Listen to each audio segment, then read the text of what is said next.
Friends, special uses के video में आपका स्वागत है। आज की इस वीडियो लेसन में मैं आपको बताने वाला हूं may be, might be, must be and will be, shall be का करेक्ट यूजेस।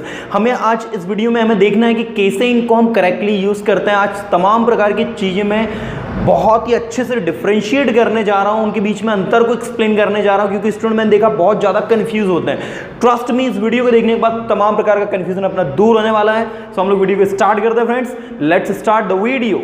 सो डियर स्टूडेंट्स, आप लोग बोर्ड पर देखिए, मैंने दो सेक्शंस बना दिए, section A, section first, section second.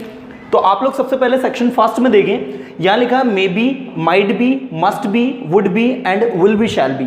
और यहाँ लिखा है may be, might be, must be, would be and will be, shall be.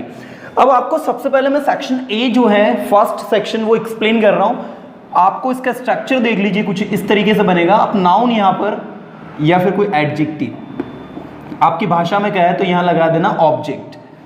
Object, इन सब के बाद आपको जो है ऑब्जेक्ट अप्लाई करना और आगे जो आपको सब्जेक्ट लगाना है, राइट। ये आपके सिंपल सेंटेंसेस हो गए, ऐसे सेंटेंस जिनमें आपकी मेन वर्ब नहीं आ रही है। यहां पर ये जो बी है यही आपकी वर्ब का काम कर रहा है, जिसका मतलब होता है होना।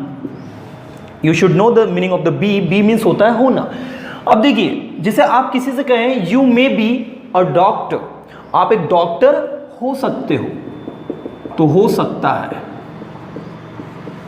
हो सकता है, हो सकती है, हो सकते हैं, उसके लिए मे बी का आपका यूज होता है।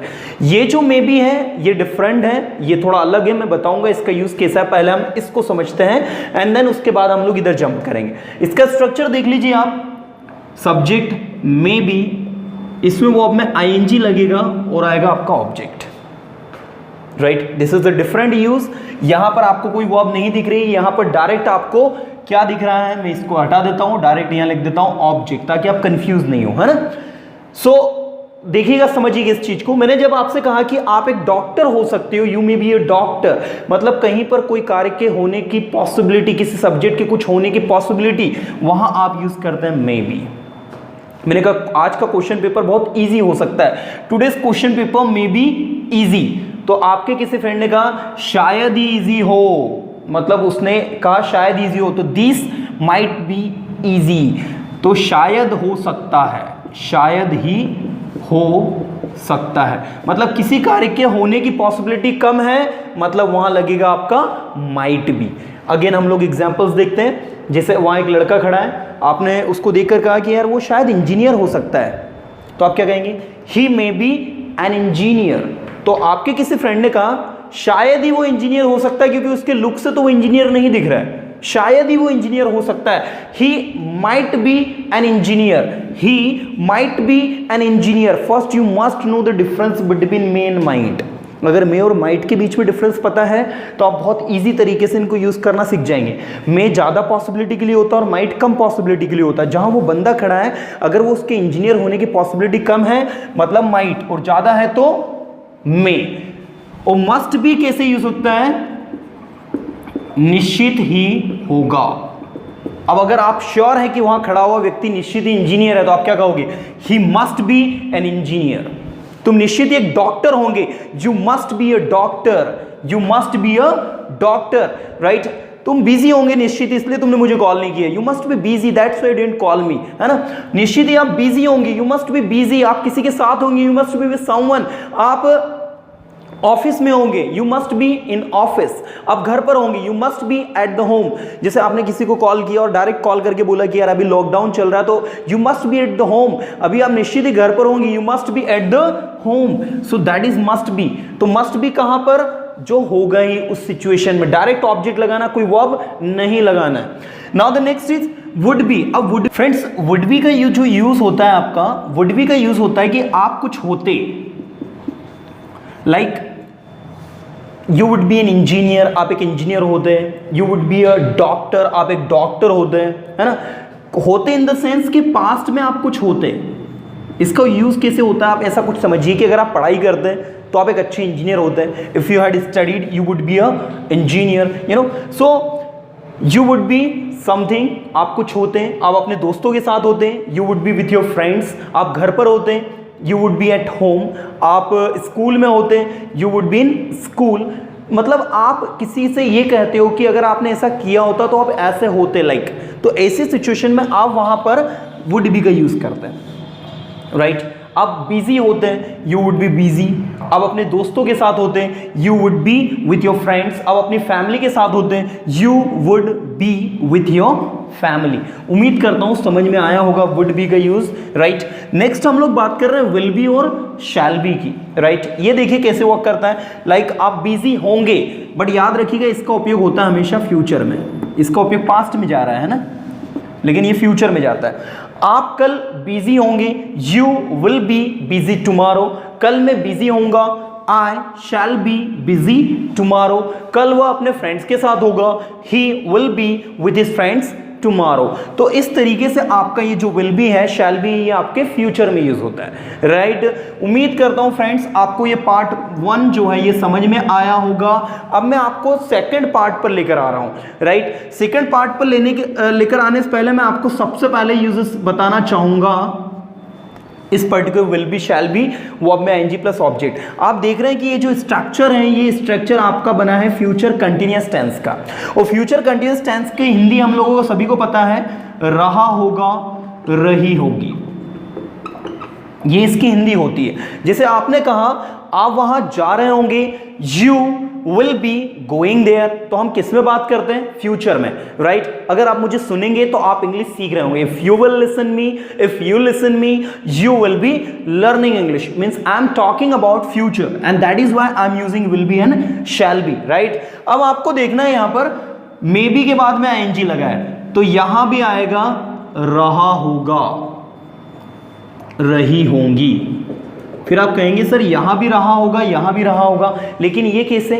ये यूज होता है जहां पर आप किसी कार्य के होने की पॉसिबिलिटी को बताते हैं। आप पॉसिबिलिटी को कैसे बताते हैं? जैसे आप लोग यहां हैं और मैंने आपसे पूछा कि अभी आपकी मम्मी क्या कर रही, तो आपने कहा मम्मी किचन में काम कर रही होंगी। So my mother may be working in kitchen. आप श्योर नहीं है, आपको पक्का पता नहीं कि वो क्या कर रही है, तो आपने कहा मम्मी किचन में काम कर रही होंगी। Mother may be working in kitchen. मैंने कहा आपका छोटा भाई क्या कहाँ है, तो आपने कहा वो टीवी देख रहा होगा। He may be watching TV. तो जो काम हो रहा होगा, लेकिन कब? अभी प्रेजेंट में। याद रखिएगा ये कहां यूज किया था आपने, रहा होगा फ्यूचर में, लेकिन मे बी कहां यूज कर रहे हैं आप, प्रेजेंट में। प्रेजेंट में किसके साथ? उसकी पॉसिबिलिटी के साथ में। दोनों में अंतर देखिए, कल हम वहां जा रहे होंगे तो ये आपका विल बी शैल बी में बनेगा, लेकिन आप वहां जा रहे होंगे, you may be going there, वह आ रहा होगा। जैसे आप किसी का वेट कर रहे हो, आपने कहा वह आ रहा होगा, ही मे बी कमिंग। थोड़ा वेट करो उसका, वो आ रहा होगा, just wait for him, he may be coming. तो कुछ इस तरीके से आपका मे बी यूज होता है। इसके 10 सेंटेंस बोलकर देखना आप, आपको अच्छे से चीजें समझ में आ जाएंगी। Now the next we have might be. अब माइट बी का यूज कैसे होता है फ्रेंड्स? देखिए माइट बी का उपयोग होता है शायद ही रहा होगा। जहां पर आप कोई काम कर रहे होंगे, शायद ही रहा होगा के सेंस में, राइट। जैसे आपने कहा शायद ही आप वहां जा रहे होंगे, you might be going there. शायद ही आप सुन रहे होंगे, यू माइट बी लिसनिंग। जैसे मैंने कहा आपका छोटा भाई क्या है, तो आपने कहा, मैंने कहा शायद वो टीवी देख रहा हो, नहीं, आपने कहा शायद ही वो टीवी देख रहा होगा। He might be watching TV, मतलब उसके टीवी देखने की पॉसिबिलिटी कैसे है, कम है। मैं चाहता हूं ये सबको आप याद किससे रखें, फ्यूचर कंटिन्यूअस टेंस का, कि विल बी की जगह आप वुड भी लगाएंगे, विल बी की जगह मस्ट भी लगाएंगे, विल बी की जगह माइट भी लगाएंगे और विल बी की जगह आप मे भी लगाएंगे, तो मीनिंग आपका चेंज होता है। यहां शायद रहा होगा, यहां सिर्फ रहा होगा और यहां भी रहा होगा। उम्मीद करता हूं ये रहा होगा और ये रहा होगा में आपको समझ में अंतर आ रहा होगा, राइट। चलिए now the next is subject may be, ING with verb plus object. अब इसको कैसे यूज करते हैं हम? इसका यूज हम वहां करते हैं फ्रेंड्स जहां पर निश्चित ही हम कोई काम कर रहे होंगे। अब आप कहेंगे निश्चित ही कोई काम कर रहे होंगे, मतलब कैसे? जैसे मैंने कहा you must be listening me, you must be listening me, निश्चित ही आप मुझे सुन रहे होंगे। You must be getting me, निश्चित ही आप मुझे समझ रहे होंगे। You must be going there, निश्चित ही आप वहां जा रहे होंगे। You must be helping him, निश्चित ही आप उसकी मदद कर रहे होंगे। जैसे जहां पर आप श्योर हैं, आपको पक्का विश्वास है कि ऐसा काम हो ही रहा होगा। जैसे आपका छोटा भाई, आपको पता है कि वो डेली 10 बजे तक सोता है, तो आपने कहा आपका छोटा भाई कहाँ है, आपने कहा निश्चित ही वो अभी सो रहा होगा। ही मस्ट बी स्लीपिंग नाउ, निश्चित ही वो अभी टीवी देख रहा होगा, ही must be watching TV right now. तो इस तरीके से आप मस्ट बी को यूज वहां करते हैं जहां पर आप श्योर है, आपको विश्वास है कि ये काम पक्का हो रहा होगा। So that is the use of must be. Now the next we have would be. अब मैं चाहता हूं कि आप वुड बी को पढ़ने से पहले एक बार इनको अगेन देखें कि मे बी कहां यूज किया हमने, जो काम हम कर रहे होंगे कब, प्रेजेंट में। लाइक मैंने कहा कि आपके पापा गए हैं तो आपने कहा पापा ऑफिस में काम कर रहे होंगे, so my father may be working in office, my father may be working in bank, है ना। और मैंने कहा कि क्या वो काम कर रहे होंगे, तो आपने कहा शायद ही वो काम कर रहे होंगे, ही माइट बी वर्किंग नाउ, क्योंकि अभी लंच ब्रेक चल रहा होगा उनका, है ना, तो अभी वो काम नहीं कर रहे होंगे, शायद ही वो अभी काम कर रहे होंगे, तो कम possibility he might be working now, निश्चित ही वो काम कर रहे होंगे, he must be working now. मैं चाहता हूं फ्रेंड्स कि आप जो है 10 सेंटेंस जो आपने पढ़े हैं, इनके पूरे 10 सेंटेंसेस आप पहले बोल कर देखेंगे आप, तो आपको अच्छे से चीजें जो है अच्छे समझ में आएंगी। चलिए अब हम नेक्स्ट देखते हैं। The next we have would be. अब वुड बी का यूज कैसे करते हैं हम लोग, राइट। इसका यूज हम करते हैं कर रहे होते। अब आप बोलेंगे ये कर रहे होते कैसे, जैसे मैंने कहा अगर आप वहां जाते तो आप उससे मिल रहे होते, आप इंग्लिश सीख रहे होते, आप यहां आ रहे होते, आप सेंटेंसेस बना रहे होते, आप क्रिकेट खेल रहे होते, you would be playing cricket, आप उसकी मदद कर रहे होते। मतलब कोई काम हम ये बोल रहे हैं कि पास्ट में आप कर रहे होते, उस टाइम पर ये कर रहे होते, आप इस सिचुएशन में आपको ऐसे फेस कर रहे होते, you would be facing this problem, आप इस समस्या का सामना कर रहे होते, आप इंग्लिश सीख रहे होते, you would be learning English, है ना। जैसे लॉकडाउन नहीं होता तो आप क्या कहते हैं, मैं कॉलेज जा रहा होता, I would be going to college, वे वहाँ लिख रहे हो, वे वहाँ पढ़ाई कर रहे होते, they would be studying there. तो कोई भी काम हम पास्ट में कर रहे होते हैं, उस सिचुएशन में जब हो जाते हैं तो उसके लिए वुड बी का यूज करते हैं। अब ये वुड बी और ये वुड बी को देखो ना, होते आप एक डॉक्टर होते, you would be a doctor. अगर आप इंजीनियर नहीं होते तो आप एक डॉक्टर होते, बोलते ना मैं इस तरीके, अगर आप एक इंजीनियर नहीं होते तो आप एक डॉक्टर होते। If you were not a engineer you would be a doctor, है ना, तो आप एक डॉक्टर होते, you would be a doctor. अगर आप डॉक्टर होते तो आप लोगों को इलाज कर रहे होते, if you were a doctor you would be treating people, आप लोगों का इलाज कर रहे होते, है ना, आप उसकी मदद कर रहे होते, you would be helping him. अगर आप मार्केट में होते, if you were in market you would be helping him, right. उम्मीद करता हूं फ्रेंड्स ये आपको वुड बी समझ में आया होगा, ठीक है। तो कुछ इस तरीके से आपका वुड बी जो है वो बनता है। Now the next is, last में आपको ये बता ही चुका हूं मैं आपको कि विल बी और शैल बी का यूज आपको किस तरीके से करना है, ठीक है। तो अब एक बार मैं इनका आपको प्रैक्टिस भी करवा रहा हूं, सुनिएगा आप लोग सभी ध्यान से। सबसे पहले हम लोग मे बी से देखते हैं। वो क्रिकेट खेल रहा होगा, वो अभी क्रिकेट खेल रहा होगा, उसको डिस्टर्ब मत करो, don't disturb him, he may be playing cricket now. अभी उसको कॉल मत करो यार, क्योंकि वो अभी सो रहा होगा, don't make him call right now, he may B sleeping now, he may B sleeping now. अभी वो खाना खा रहा होगा, he may be eating food, अभी वह अपने फैमिली मेंबर्स की मदद कर रहा होगा, he may be helping his family members now. अभी वो पबजी खेल रहा होगा, he may be playing PUBG. तो कुछ इस तरीके से जो भी काम हो रहा होगा उसके लिए आप क्या लगाओगे, मे बी। शायद ही वो पबजी खेल रहा होगा, he might be playing PUBG. शायद ही वो वहां जा रहा होगा, he might be going there. शायद ही आप मुझे सुन रहे होंगे, you might be listening me. शायद ही आपको समझ में आ रहा होगा, you might be getting me, you might be getting me. शायद ही आप मुझे समझ पा रहे होंगे, लाइक। नेक्स्ट है, निश्चित ही आपको समझ में आ रहा होगा, यू मस्ट बी अंडरस्टैंडिंग। निश्चित ही आप वहां जा रहे होंगे, you must be going there. निश्चित ही आप यहां आ रहे होंगे, you must be coming here. निश्चित ही आप लिख रहे होंगे, यू मस्ट बी राइटिंग। इसी तरीके से आप लिख रहे होते, यू वुड बी राइटिंग, आप बोल रहे होते, यू वुड बी स्पीकिंग, आप सुन रहे होते, यू वुड बी लिसनिंग, आप समझ रहे होते, यू वुड बी अंडरस्टैंडिंग। और आप समझ रहे होंगे कल, you will be understanding tomorrow.